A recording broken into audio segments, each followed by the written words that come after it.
Неприфатливо е на Македонија да и се наметнуваат странски теми и странски политичари. Според моето искуство, Албанија во минатото секогаш имала конструктивна улога во регионот, но сега не е добар сигнал тоа што албанскиот премиер Еди Рама сака да наметне албанска платформа преку албанските партии во Македонија. Тоа е неприфатливо. Актуелната политичка криза се внатрешен проблем на Македонија и не смее да има наметнување на прашања од други држави. Ово го изјави Торстен Фрај, пратеник на Христијанско-демократската унија ЦДУ во германскиот Бундестаг, а со тоа се приклучи на групата европски политичари кои се погласно зборува за тиранската платформа и мешањето во внатрешните работи на земјава. Според Фрај, Европската унија мора да влева доверба кај идните членки дека тоа што е договорено ќе го исполни. Und da muss ich sagen, nach meinem Dafürhalten hat Реков дека ние не го правиме она што го ветивме на Западен Балкан. Дури 2 години овој регион не беше на дневниот ред на Советот на министри на Европската унија.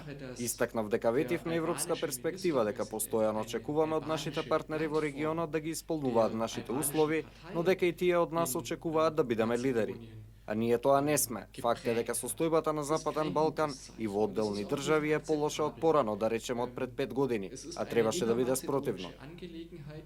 Во однос на спорот со името, Фрај смета дека Македонија најпрво треба да ги реши своите домашни проблеми, секако мислејќи на политичката криза, пошто очекува притисокот да се префрли на Грција. Според него притисокот треба да биде насочен кон нашиот јужен сосед за да ја тргне блокадата за земјава и таа да може да продолжи со своите евроинтеграции. Со дообјаснување на една своја изјава која што се однесуваше на состојбите на Балканот и Македонија, денес излезе и словачкиот министер за надворешни работи Мирослав Лајчак. Тој во текст за Дневни Абас не вели дека изјавата во која кажа дека 2 држави од Западен Балкан се на работ на распаѓање, а 3 се во длабока политичка криза, само сакал да го сврти вниманието на Европската унија за проблемите на Западен Балкан и одговорната улога која сега ЕУ требало да ја превземе.